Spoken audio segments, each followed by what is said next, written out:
من این قاطره رو به همه گفتم. من پدرم خیلی انسان بزرگی بود، شهید شد. شیمیایی بود. شیمیایی رو بعضی ندونن چجوری. تو شیمیایی جگر تیکه تیکه میشه. دارو با تهیه می‌کردیم. خیلی گرون شده بود، پول الان خیلی گرون بود و اینا. این دارو تهیه شد با یه فلاکتی. قبول نکردن. نگو ما هیچ پرونده‌ای نداریم. چون به اون داروخونه‌ام گفتم آقا این دارو آزاد حساب میشه؟ گفت بله. گفتم که چطوره؟ ما دفترچه. گفت دفترچه‌ای نیست. با هم نظامی و پاسدار بود. گفت نه اینا چیزه، اینا چون از آلمان میاد آزاده. با کد جانبازی داشته به بنیاد جانبازان. باید بابات بپرس، خودش میدونه. رفتم بالا سر پدرم، نفس آخرش بود. بابا جون که بابا بله. بابا کد جانبازی چنده؟ که برای چی میخوای؟ گفتم این دارو خریدم گرون شده. یه حرفی زد خیلی هنوز تو ذهنمه. 19 سال پیش بود فوت کرد، شهید شد 82. گفتش که بابا یه چیزایی تو آسمون ثبت میشه، رو ورق خرابش نکن. تو فیش حقوقی نمیاد، تو بیلان کار نمیاد، تو عکس نمیاد، تو بنر نمیاد، تو تقدیرنامه نمیاد. حضرت زهرا جبران میکنه، به خدا جبران میکنه. بنده سهمیه کنکور نداشتم، هیچ کنکور. من دانشگاه مأموری کشور درس خوندم. بنده برای سربازی معاف نشدم.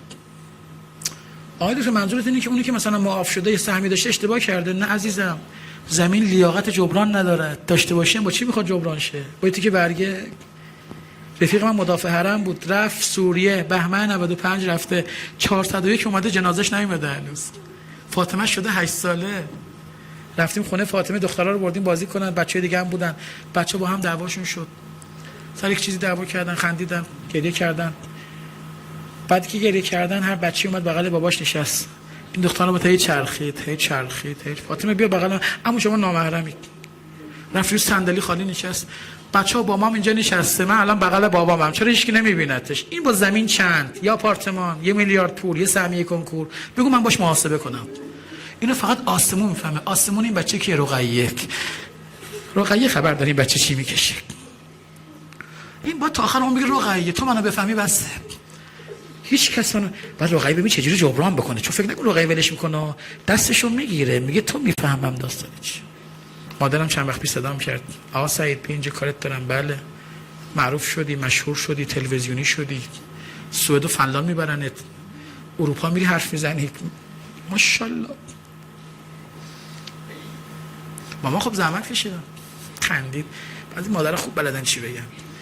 که مادر ناراحت نمیشی، خودت انقدر آدم حساب نکن، هیچ چی نیستی تو، هیچ چی نیستی.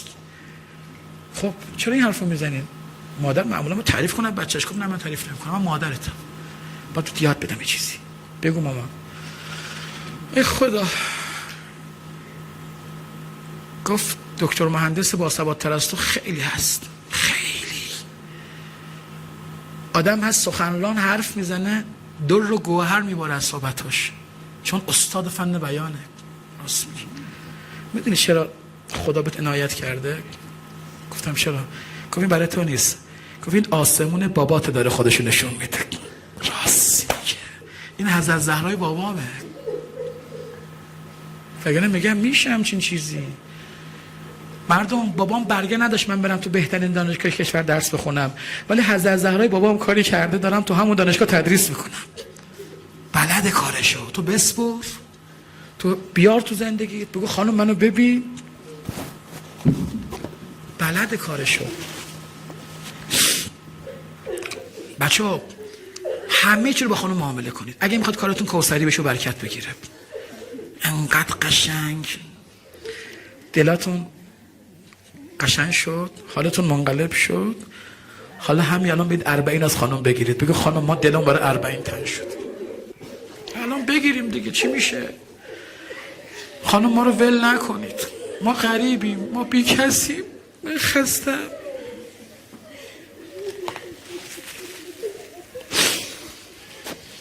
گشتیم جز درگاه شما جایی پیدا نکردیم، پناه آوردیم، به خدا پناه آوردیم اینجا. دل من دوباره باز کرده بهونه حسین،